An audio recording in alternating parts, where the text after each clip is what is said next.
Hello friend, कैसे हैं आप सब। उम्मीद है कि आप सब अच्छे हैं, आप लोग की तैयारी अच्छी चलेगी। ठीक है दोस्तों, आज हम आप लोग के साथ सेट नंबर 5 आप लोग के साथ डिस्कस करने वाले हैं और उम्मीद करते हैं कि ये सेट आप लोग को बहुत ही पसंद है। और साथ साथ ये भी बोलना चाहते हैं कि जो भी फ्रेंड इस चैनल पर नए, चैनल को सब्सक्राइब कर लीजिएगा और साथ में बेल आइकन को प्रेस करना नहीं भूलिएगा। ठीक है, चलिए तो स्टार्ट करते हैं हम लोग question number first. Question number यहाँ फर्स्ट कहता है, तीसरा एंग्लो मैसूर युद्ध किस गवर्नर जनरल के कार्यकाल में हुआ था। तो याद रहे, इसका राइट आंसर आपका बी हो जाएगा, लॉर्ड कॉर्नवालिस के शासनकाल में हुआ था। कौन सा? तो तीसरा एंग्लो मैसूर युद्ध। अगर चौथा की बात करें तो किसके शासनकाल में हुआ था, तो याद रखिए लॉर्ड वेलेंजली के शासनकाल में हुआ था। ठीक है, चलिए आगे बढ़ते क्वेश्चन नंबर 2। ब्रिटिश सांसद के लिए चुने जाने वाले पहले भारतीय कौन थे। इसका राइट आंसर कौन होगा, तो याद है इसका राइट आंसर आपका डी हो जाएगा, दादा भाई नेहरूजी। याद रखिए दादा भाई नेहरूजी। ठीक है, आगे बढ़ते हम लोग। ये रहा क्वेश्चन नंबर आपका 3। क्वेश्चन नंबर 3 कहता है यहाँ पे निम्नलिखित घटनाओं पर विचार कीजिए।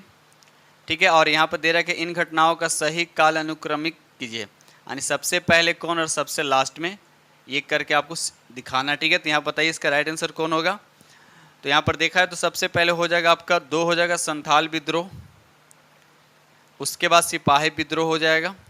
अगर संथाल विद्रोह की बात करते तो ये हुआ था 1855 से 56। सिपाही विद्रोह का अगर हम बात करते तो ये हुआ था 1857 से 58। उसके बाद हम नील विद्रोह की अगर बात करते हैं तो ये हुआ था 1859 से 60। और दक्कन दंगा की अगर हम बात करते तो हुआ था 1875। ठीक है, तो 4-2 पहले होगा, तो 4-2 तो देखा जाता है यहाँ पर 2 ऑप्शन में लिखा है 4-2। उसके बाद कौन होगा, उसके बाद आपका 1 आएगा नील विद्रोह, यानी 4-2-1, यानी ऑप्शन ए आपका क्या हो जाएगा, करेक्ट आंसर होगा। ठीक है, चलिए आगे बढ़ते क्वेश्चन नंबर नेक्स्ट। ये रहा क्वेश्चन नंबर आपका 4। मंगल पांडे ने विद्रोह का नेतृत्व कहाँ से किया था। कहाँ से किया था बताइए, इसका राइट आंसर कौन होगा। तो इसका राइट आंसर आपका सी हो जाए, यानी बैरकपुर से किया था। याद रखिएगा बैरकपुर से। ठीक है, चलिए आगे बढ़ते क्वेश्चन नंबर 5। बिहार बंगाल काश्तकारी अधिनियम कब पारित हुआ था। बताइए इसका राइट आंसर। तो याद है इसका राइट आंसर आपका ये हो जाएगा 1885 में। याद रखिए 1885 में बंगाल का काश्तकारी अधिनियम पारित हुआ था। क्वेश्चन नंबर 16 कहता है, भारतीय राष्ट्रीय कांग्रेस ने किस अधिनियम में राष्ट्रीय आर्थिक कार्यक्रम को अपनाया था। बताइए इसका राइट आंसर कौन होगा। तो याद रखिए इसका राइट आंसर आपका ये हो जाएगा कराची सत्र 1931। याद रखिएगा। चलिए आगे बढ़ते क्वेश्चन नंबर नेक्स्ट।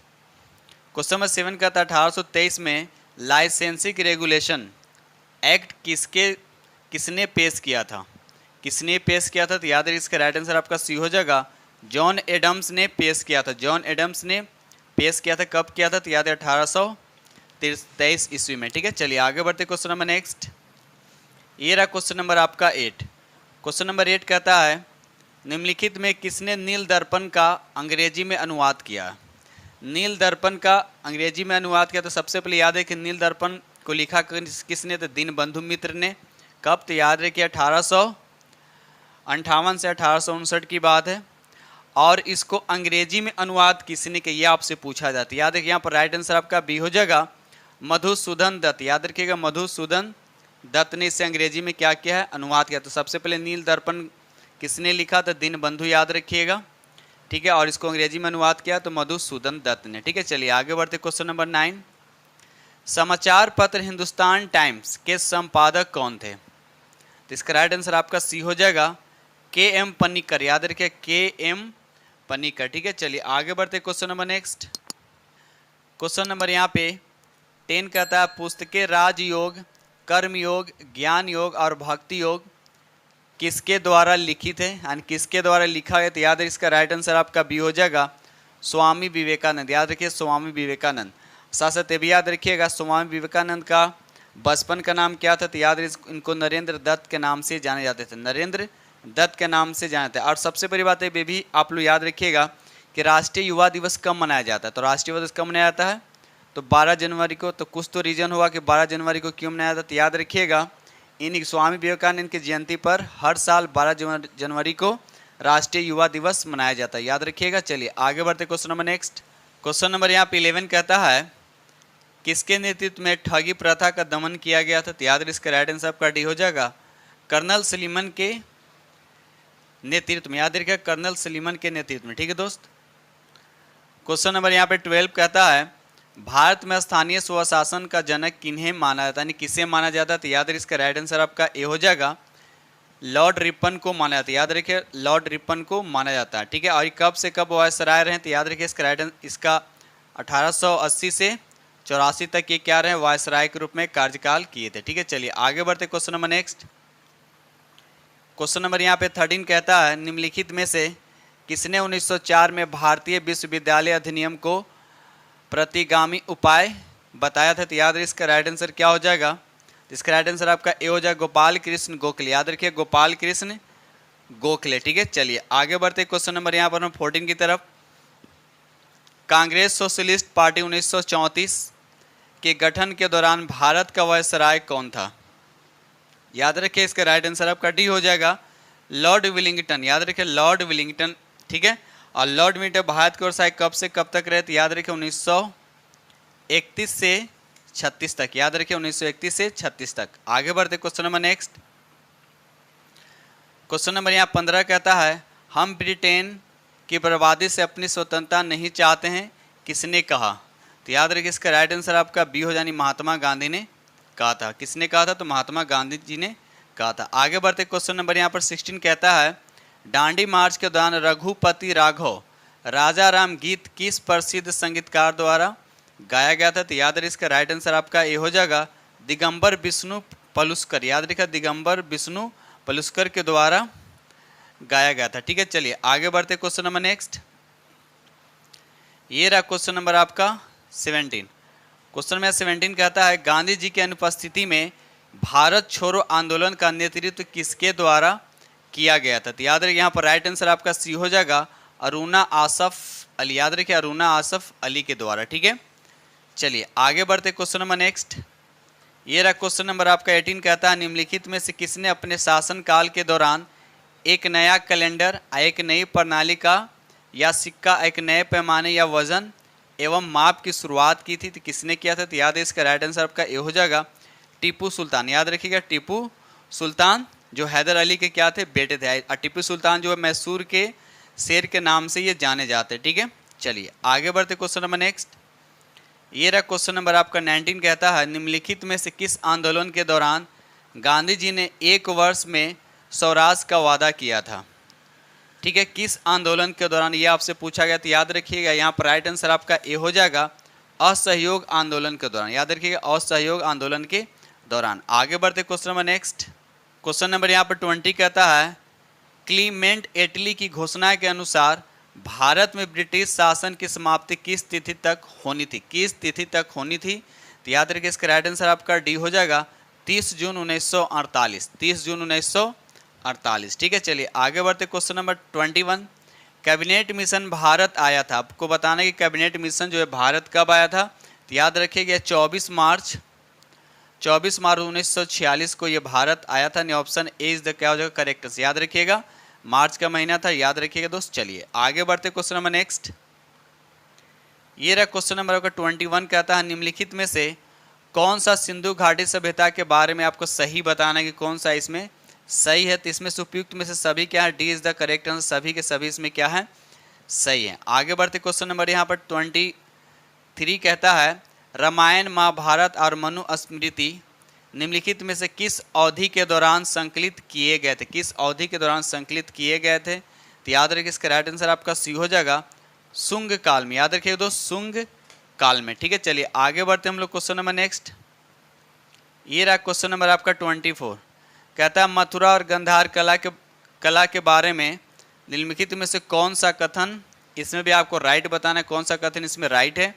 तो याद रखिए इसका राइट आंसर आपका ए हो जाएगा, कनिष्क काल में इन दोनों कलाओं का विकास हुआ था। याद रखिए किसके काल में? तो कनिष्क के शासन काल में। ठीक है दोस्त। चलिए आगे बढ़ते क्वेश्चन नंबर नेक्स्ट। ये रहा क्वेश्चन नंबर आपका 25। क्वेश्चन नंबर 25 कहता है भारतीय इतिहास में प्रसिद्ध ऐहोल अभिलेख का संबंध किस शासक से है? ये आपको बताना है। तो याद रखिए यहाँ पर राइट आंसर आपका डी हो जाएगा, पुलकेशिन द्वितीय। याद रखिए पुलकेशिन द्वितीय से। ठीक है। चलिए क्वेश्चन क्वेश्चन नंबर यहाँ पर 26 कहता है निम्नलिखित में से किस विचारधारा को लोकायत दर्शनी जनता के दर्शन के रूप में जाना जाता है। तो याद रखिए इसका राइट आंसर आपका सी हो जाएगा चारवाक। याद रखिए उसको चारवाक कहते हैं। ठीक है दोस्त, चलिए आगे बढ़ते। क्वेश्चन नंबर 27 कहता है किस दिल्ली सुल्तान ने सबसे अधिक संख्या में नहरें बनवाई थी। किसने सबसे अधिक संख्या में नहरें बनवाई थी। तो याद रखिएगा इसका राइट आंसर आपका ये हो जाएगा फिरोज शाह तुगलक। याद रखिए जो तुगलक वंश से संबंधित है। ठीक है, और सबसे ज़्यादा दिल्ली पर किस सुल्तान ने शासन किया था, किस वंश ने। तो याद रखिएगा तुगलक वंश है। सबसे कम तो खिलजी वंश। याद रखिएगा। चलिए आगे बढ़ते हैं यहाँ पर। क्वेश्चन नंबर यहाँ पर 28। क्वेश्चन नंबर 28 कहता है प्राचीन भारत के संदर्भ में वाग्भट द्वारा लिखित अष्टांग संग्रह का संबंध है। तो किससे संबंधित है। तो याद रखिए इसका राइट आंसर आपका बी हो जाएगा चिकित्सा से क्या है संबंधित है। ठीक है, चलिए आगे बढ़ते। क्वेश्चन नंबर 29 चिश्ती संप्रदाय के किस सूफी संत को चिराग ए दिल्ली या दिल्ली का चिराग के नाम से जाना जाता है। तो याद रखिए किसको जाना जाता है। तो याद रखिए B is the correct answer होगा शेख नसरुद्दीन महमूद को। याद रखिए शेख नसरुद्दीन महमूद। ठीक है, चलिए आगे बढ़ते हम लोग। Question number next question number यहाँ पर 30 कहता है दिल्ली सल्तनत में इक्ता प्रणाली की शुरुआत किसने की थी। इक्ता प्रणाली की शुरुआत किसने की थी। तो याद रखिएगा इसका राइट आंसर आपका बी हो जाएगा इल्तुतमिश ने। याद रखिए इल्तुतमिश ने इक्ता प्रणाली की शुरुआत की थी। क्वेश्चन नंबर 31 कहता है पोमोलॉजी में किसका अध्ययन किया जाता है। पोमोलॉजी जो होता है उसमें किसका अध्ययन किया जाता है। तो याद रखिए इसका राइट आंसर आपका ए हो जाएगा फलों का अध्ययन किया जाता है। किसका अध्ययन किया जाता है। फलों का अध्ययन किया जाता है। ठीक है, चलिए आगे बढ़ते। क्वेश्चन नंबर नेक्स्ट अगर हम बात करें अगर सब्जियों की तो इसको ओलोरेडी कल्चर में हम लोग सब्जियों को क्या करते हैं अध्ययन करते हैं। और कीटों को एंटोमोलॉजी में। याद रखिए कीटों को एंटोमोलॉजी में अध्ययन करते हैं। ठीक है, चलिए आगे बढ़ते। क्वेश्चन नंबर नेक्स्ट ये रहा क्वेश्चन नंबर आपका 32 कहता इक्को मार्क। इक्को मार्क प्रतीक निम्नलिखित में से किससे संबंधित है। इक्को मार्क जो प्रतीक है आपको बताना है कि किससे संबंधित है। तो याद रखिए इसका राइट आंसर आपका बी हो जाएगा पर्यावरण के लिए सुरक्षित सामग्री से क्या है संबंधित है। यानी ऑप्शन बी इस क्या हो जाएगा करेक्ट आंसर हो जाएंगे। क्वेश्चन नंबर 33 कहता है एक अनवीकृत ऊर्जा का स्रोत कौन सा, ये आपको बताना है। तो यहाँ पर आपका क्या हो जाए बी इस करेक्ट आंसर। यानी पेट्रोलियम जो होगा एक अनवीकृत ऊर्जा का स्रोत है। चलिए ये रहा क्वेश्चन नंबर आपका 34 कहता है वर्ष 2011 के जनगणना के अनुसार 0 से 6 वर्ष वर्ग आयु वर्ग में बाल लिंगानुपात बिहार के किस जिला में सबसे कम। यानी 0 से 6 आयु वर्ग में बाल लिंगानुपात बिहार के किस जिला में सबसे कम था, ये आपसे पूछा गया। तो याद रखिए यहाँ पर राइट आंसर आपका ये हो जाएगा वैशाली जिला। याद रखिएगा वैशाली जिला। ठीक है, चलिए आगे बढ़ते हम लोग। क्वेश्चन नंबर 35 निम्नलिखित में कौन सा सुमेलित नहीं, ये आपसे पूछा है कौन सा यहाँ पर सुमेलित नहीं है। तो यहाँ पर राइट आंसर आपका डी हो जाएगा मित्राब गुहा हॉकी से संबंधित। ये गलत है। मित्राब गुहा जो हॉकी से नहीं बल्कि शतरंज से संबंधित है। ये शतरंज से संबंधित है। बाकी सभी आपका सही है। नीरज चोपड़ा भाला फेंक से, अनिल लेखरा पैरा निशानेबाजी से और कृष्णा नागर पैरा बैडमिंटन से। लेकिन मित्रा गुहा जो हॉकी से नहीं बल्कि शतरंज से संबंधित है। आगे बढ़ते क्वेश्चन नंबर नेक्स्ट ये रहा क्वेश्चन नंबर आपका 36 समान दृष्टि के लिए निम्नलिखित में से कौन सा विटामिन आवश्यक है, ये आपको बताना। दृष्टि की बात किया जा रहा आंख। तो याद रखिएगा राइट आंसर आपका सी होगा रेटिनॉल होगा जो विटामिन ए का रासायनिक नाम। याद रखिए जो विटामिन ए का रासायनिक नाम याद रखिएगा। चलिए आगे बढ़ते क्वेश्चन नंबर 37 कहता है सुगम्य भारत अभियान संबंधित है। सुगम्य भारत अभियान संबंधित आपको बताना है किससे। तो याद रखिए इसका राइट आंसर आपका बी हो जाएगा दिव्यांग व्यक्तियों से। याद रखिए दिव्यांग व्यक्तियों से क्या है संबंधित है। आगे बढ़ते क्वेश्चन नंबर नेक्स्ट ये रहा क्वेश्चन नंबर 38 यूनेस्को की स्थापना कब की गई थी। यूनेस्को की स्थापना कब की गई थी। तो याद रखिए इसका राइट आंसर आपका ये हो जाएगा नवंबर 1945 में। यानी के नवंबर। तो याद रखिए 4 नवंबर 1945 को यूनेस्को की स्थापना की गई थी। अगर पूछा इसका मुख्यालय कहाँ है तो पेरिस। अब पेरिस कहाँ है तो याद रखिएगा फ्रांस में। कहाँ है पेरिस फ्रांस में। याद रखिएगा दोस्त। चलिए आगे बढ़ते हम लोग क्वेश्चन नंबर 39 विष्णुपद मंदिर बिहार के किस जिले में स्थित है। विष्णुपद जो मंदिर है बिहार के किस जिले में स्थित है। तो याद रखिए यहाँ पर राइट आंसर आपका सी हो जाएगा ये गया में। कहाँ है तो ये गया में स्थित है। ठीक है, चलिए ये रहा क्वेश्चन नंबर आपका 40। क्वेश्चन नंबर 40 कहता है प्रथम स्तर पर एक शिक्षक में निम्न में से किसे सबसे महत्वपूर्ण विशेषता मानना चाहिए?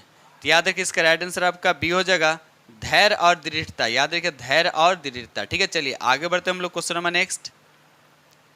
क्वेश्चन नंबर यहाँ 41 कहता है किस केंद्रीय मंत्रालय द्वारा स्वर धरोहर उत्सव का आयोजन किया है? किस मंत्रालय द्वारा पूछा जा रहा था? याद रखिए इसका राइट आंसर आपका सी हो जाएगा, यानी संस्कृति मंत्रालय द्वारा। याद रखिए संस्कृति मंत्रालय द्वारा। ठीक है, क्वेश्चन नंबर 42 कहता है सुपर कंप्यूटर यानी परम शक्ति को कहाँ स्थापित किया? यानी सुपर कंप्यूटर जो परम शक्ति है इसको कहाँ स्थापित किया है? तो याद रखिए इसका राइट आंसर आपका ये हो जाएगा, IIT खड़गपुर में स्थापित किया गया है। ठीक है, चलिए आगे बढ़ते हम लोग क्वेश्चन नंबर नेक्स्ट। ये रहा क्वेश्चन नंबर आपका 43। क्वेश्चन नंबर 43 कहता है भारतीय सेना ने किस देश के साथ संयुक्त प्रशिक्षण अभ्यास साइक्लोन 1 का शुभारंभ किया है? तो याद रखिए इसका राइट आंसर आपका ये हो जाएगा मिस्र। क्या हो जाएगा? मिस्र। मिस्र किस महादेश में? तो याद रखिए अफ्रीका महादेश में। ठीक है, चलिए आगे बढ़ते क्वेश्चन नंबर 44। पर्यटन को प्रोत्साहन देने के लिए अंतर्राष्ट्रीय पर्यटन प्रदर्शनी यानी फितूर किस देश में आयोजित किया गया है? तो बताइए इसका राइट आंसर कौन होगा? तो याद है इसका राइट आंसर आपका सी हो जाएगा, यानी स्पेन में। ठीक है, चलिए आगे बढ़ते हम लोग। ये रहा क्वेश्चन नंबर आपका 45। क्वेश्चन नंबर 45 कहता है इंडिया जस्टिस रिपोर्ट 2022 के संदर्भ में कौन सा कथन आपको असत्य बताना है? तो याद रखिए इसका राइट आंसर आपका बी हो जाएगा, इसमें बिहार का स्थान अंतिम है। इसमें बिहार का स्थान अंतिम है, ये गलत है। बिहार का स्थान अंतिम नहीं है, बल्कि 16वें स्थान पे, 16वें स्थान पे, अंतिम नहीं है। ठीक है, याद रखिएगा। चलिए आगे बढ़ते हम लोग क्वेश्चन नंबर 46। क्वेश्चन नंबर वर्ष 2022 द्वारा जारी विश्व की 100 सर्वाधिक शक्तिशाली महिलाओं में भारत के वित्त मंत्री श्रीमती निर्मला सीतारमन को कौन सा स्थान प्राप्त हुआ? तो याद रखिए इसका राइट आंसर आपका बी हो जाए, यानी 36वां रैंक प्राप्त हुआ, याद रखिएगा। चलिए आगे बढ़ते question number next. Question number 47 कहता है फीफा विश्व कप 2022 के संबंध में कौन सा कथन आपका असत्य ये बताना है। ठीक है, तो गोल्ड बूट पुरस्कार किलियन एम्बापे को दिया गया, राइट है। गोल्डन बॉल पुरस्कार लियोन मेसी को दिया गया, भी राइट है। अर्जेंटीना ने दूसरी बार खिताब, ये गलत, दूसरी बार नहीं बल्कि तीसरी बार जीता, याद रखिएगा तीसरी बार ये जीता। ठीक है, तो आपका ये गलत पूछ रहा है आपका, क्या सत्य कौन है? तो ये आपका सत्य होगा, तो डी भी आपका सही होगा। चलिए आगे बढ़ते हम क्वेश्चन नंबर नेक्स्ट। ये रहा क्वेश्चन नंबर आपका 48। निम्न में कौन सा राज्य स्वयं का जलवायु परिवर्तन मिशन शुरू करने वाला देश का पहला राज्य बन गया है? ठीक है, तो याद रखिए इसका राइट आंसर आपका बी हो जानी तमिलनाडु, याद रखिएगा तमिलनाडु। ठीक है, चलिए आगे बढ़ते क्वेश्चन नंबर 49। किस विभाग में पौधों को पादप वर्ग का उभयचर कहा जाता है? तो याद है इसका राइट आंसर आपका ये हो जाएगा ब्रायोफाइटा को। किसको कहा जाता है? तो ब्रायोफाइटा को कहा जाता है। चलिए आगे बढ़ते क्वेश्चन नंबर हम लोग 50 की तरफ। क्वेश्चन नंबर 50 कहता है सभी जीवों की रचनात्मक एवं क्रियात्मक इकाई कौन है? ये आपसे पूछा जाए, तो याद रखिए इसका राइट आंसर आपका सी हो जाएगा, यानी सेल, जिसको कोशिका कहते हैं। ठीक है, चलिए आगे बढ़ते हम लोग क्वेश्चन नंबर नेक्स्ट। ये रहा क्वेश्चन नंबर आपका 51 कहता है अस्थि यानी बोन्स है, आपको बताना अस्थि यानी बोन्स क्या है? तो याद रखिए इसका राइट आंसर आपका बी हो जाए, एक तरह क्या होता है? संयोजी उत्तक होता है। क्या होता है ये? अस्थि क्या होता है? एक तरह का संयोजी उत्तक होता है। आगे बढ़ते हम लोग क्वेश्चन नंबर नेक्स्ट की तरफ। चलिए क्वेश्चन नंबर यहाँ पे 52 कहता है पीत का निर्माण होता था, आपको बताना है पीत का निर्माण कहाँ होता है? तो याद रखिएगा यकृत में होता है। इसका स्टोर कहाँ होता है? तो गोल ब्लाडर में होता है। ठीक है, याद रखिएगा। चलिए आगे बढ़ते हम लोग क्वेश्चन नंबर 53। मनुष्य का हृदय किस झिल्ली द्वारा घिरी रहती है? मनुष्य का जो हृदय जो होता है किस झिल्ली द्वारा घिरी रहती है? तो याद रखिए इसका राइट आंसर आपका ये होगा पेरिकार्डियम के द्वारा क्या होता है? घिरा होता है। याद रखिए पेरिकार्डियम के द्वारा घिरी रहती है। ठीक है दोस्त, चलिए आगे बढ़ते हम लोग क्वेश्चन नंबर ये 54 की तरफ।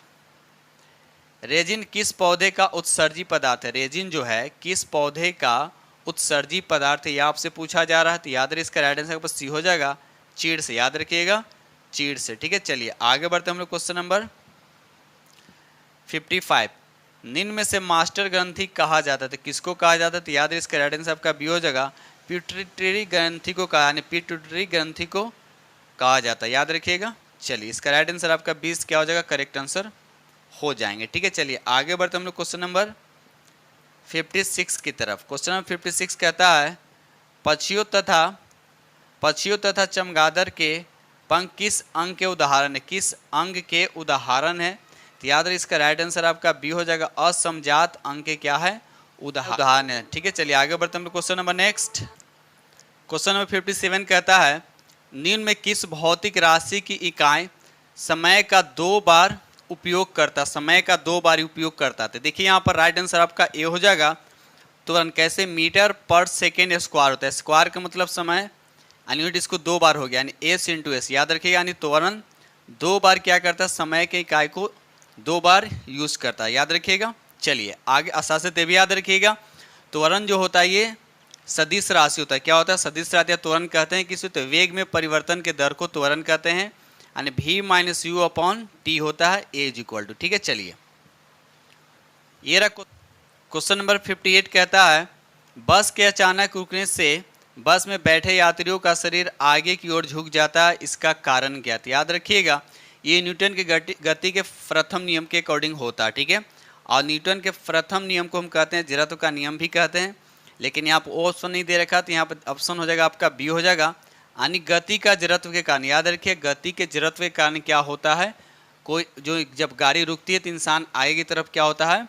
झुक जाता है। ठीक है, चलिए आगे बढ़ते question number next.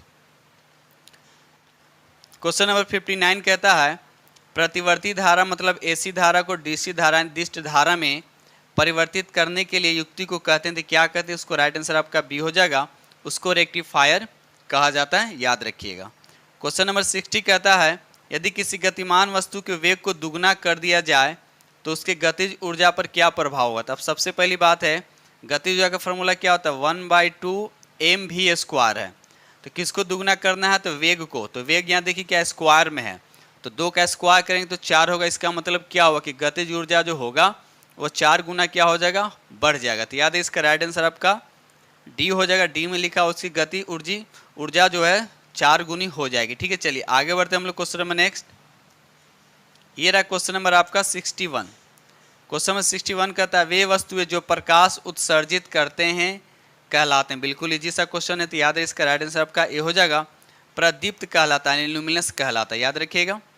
Question number 62 कहता है उत्तल लेंस। अब जब उत्तल लेंस की बात है तो ये पॉजिटिव होता है। उत्तल लेंस क्या होता है? पॉजिटिव इंडिकेट करता है, तो इसकी क्षमता भी क्या होगा? पॉजिटिव होगा। तो इसका राइट आंसर आपका बी होगा। लेकिन अवतल लेंस होता तो निगेटिव लिया जाता है और उसका क्षमता भी क्या हो जाएगा? निगेटिव होगा। ठीक है, चलिए आगे बढ़ते हम लोग।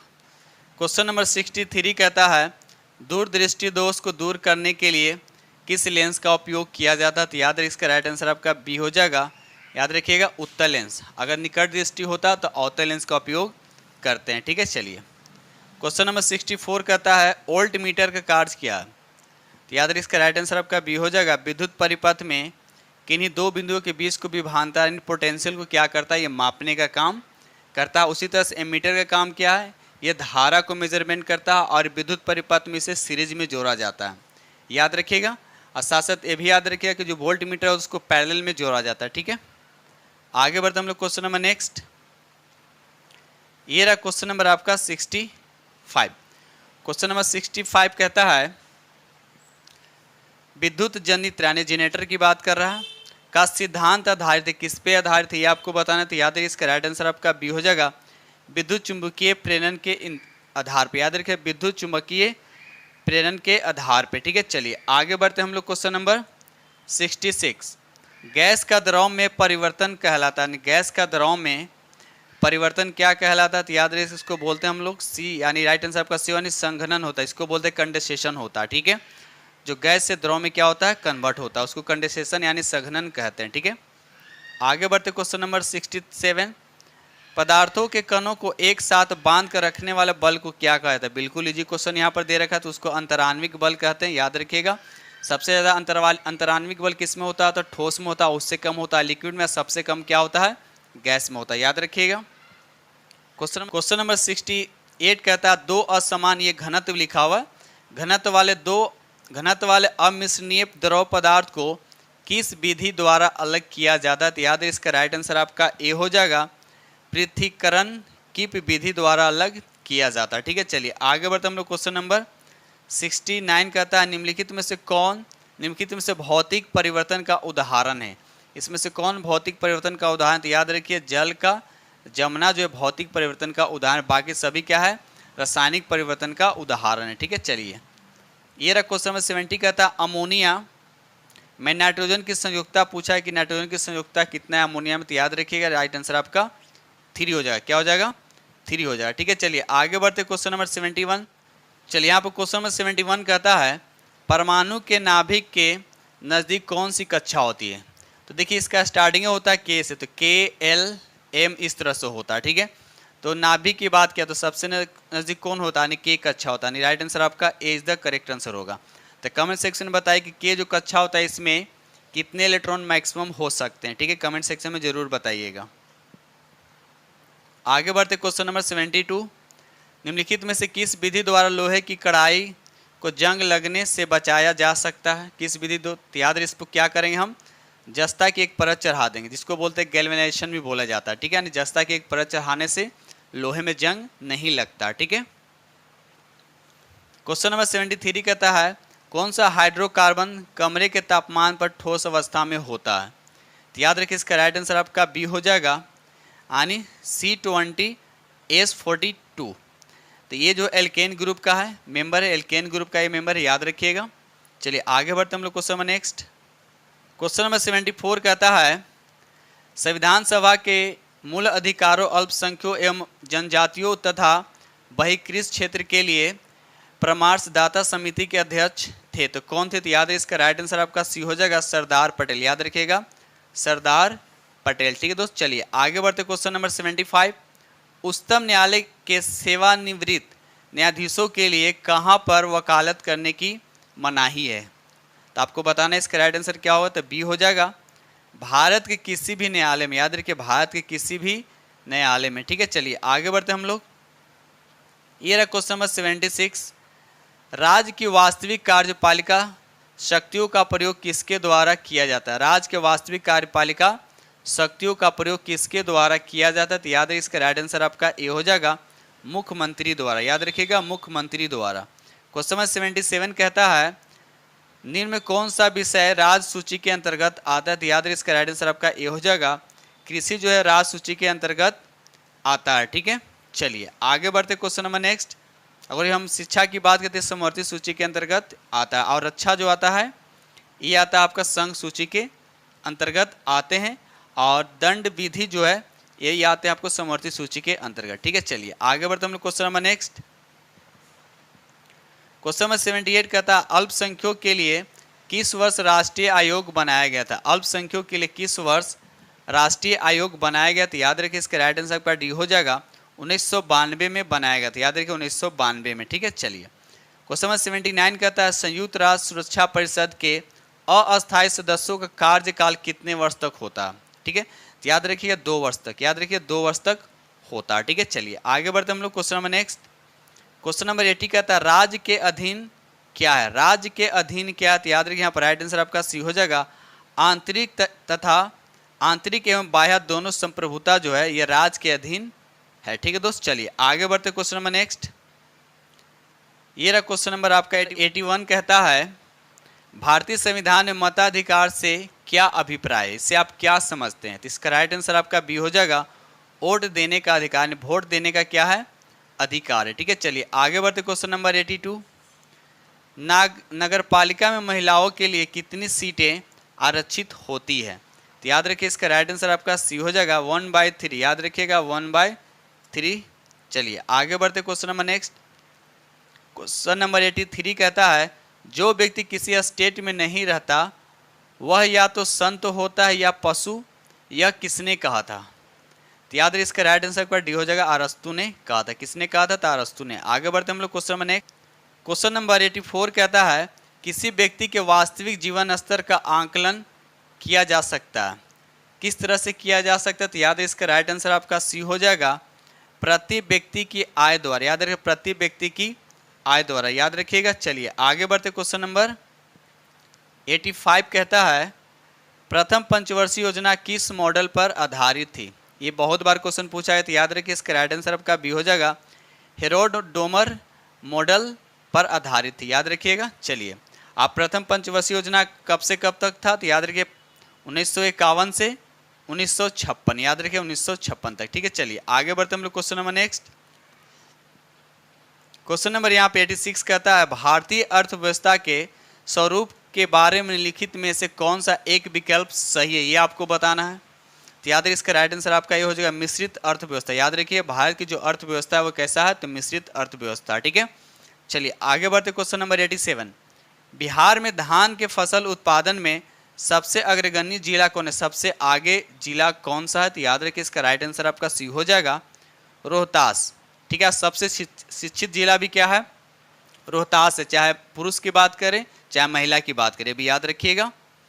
चलिए आगे बढ़ते क्वेश्चन नंबर 88 कहता है महाविस्फोट सिद्धांत संबंधित है, किससे संबंधित है, तो याद रखिए इसका राइट आंसर आपका बी हो जाएगा ब्रह्मांड की उत्पत्ति से संबंधित है। याद रखिए ब्रह्मांड की उत्पत्ति से संबंधित है। क्वेश्चन नंबर 89 कहता है निम्नलिखित में कौन सा संयंत्र शक्ति तथा खाद्य दोनों दे सकता है, तो याद रखिए इसका राइट आंसर आपका सी हो जाएगा बायोगैस। याद रखिएगा बायोगैस संयंत्र। ठीक है, चलिए आगे बढ़ते हम लोग। ये रहा क्वेश्चन नंबर यहाँ पे 90 कहता है इनमें से किसने पहली बार यह व्याख्या की थी कि पृथ्वी के अपनी धुरी पर घूमने के कारण प्रतिदिन सूर्योदय और सूर्यास्त होता है। ठीक है, ये सबसे पहले किसने व्याख्या की थी, याद रखिएगा इसका राइट आंसर आपका ए हो जाएगा आर्यभट्ट ने। याद रखिएगा आर्यभट्ट ने सबसे पहले कहा था। आगे बढ़ते हम लोग question number next. Question number यहाँ पे 91 कहता है चंद्रमा के धरातल पर दो व्यक्ति एक दूसरे से बात नहीं सुन सकते, क्यों नहीं सुन सकते, इसका रीजन बताना है। तो याद रखिए इसका राइट आंसर आपका बी हो जाएगा चंद्रमा पर वायुमंडल नहीं है। ठीक है, चंद्रमा पर वायुमंडल नहीं, यार जो हम बात करते हैं तो यानी ध्वनि को चलने के लिए मीडियम की जरूरत पड़ता है। ठीक है, चलिए क्वेश्चन नंबर हम लोग 92 कहते हैं निम्न में से कौन सा एक समय की प्राकृतिक इकाई नहीं है। क्या पूछा, इनमें कौन सा एक समय का प्राकृतिक इकाई नहीं है, तो याद रखिए यहाँ पर राइट आंसर आपका सी हो जाएगा मानक समय। याद रखिएगा मानक समय।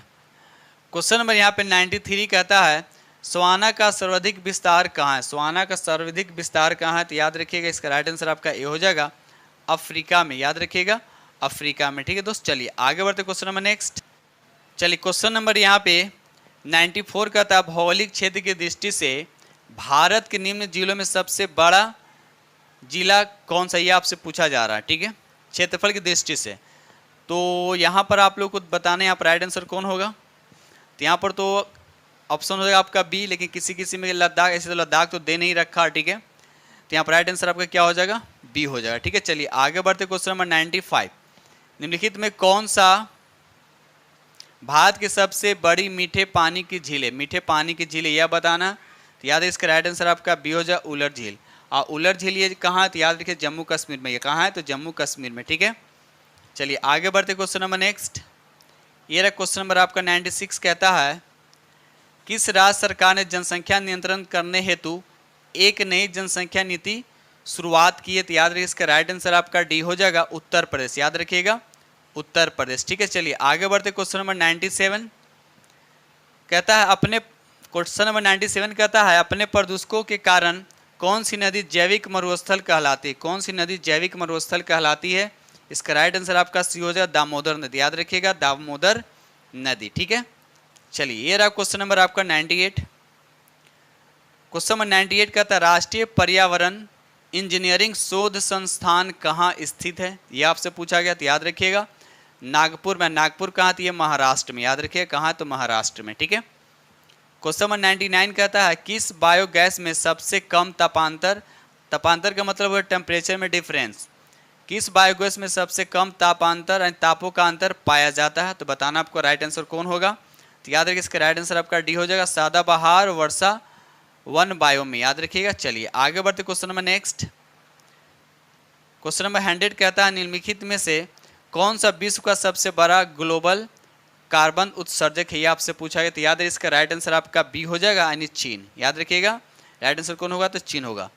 ठीक है दोस्तों, इस तरह से हमने आप लोगों के साथ 100 MCQ डिस्कस किया हूँ और उम्मीद करता हूँ कि ये सेशन आप लोग को बहुत ही पसंद आए। अगर पसंद आए तो प्लीज़ लाइक जरूर कीजिएगा और जो फ्रेंड इस चैनल पे नए हैं प्लीज़ उनसे रिक्वेस्ट है चैनल को सब्सक्राइब कर लीजिएगा और साथ में बेल आइकन को प्रेस करना नहीं भूलिए। ठीक है, तो इसी के साथ हम वीडियो करते हैं समाप्त। और मिलते हैं आप लोग से नेक्स्ट वीडियो में। तब तक के लिए थैंक यू वेरी मच।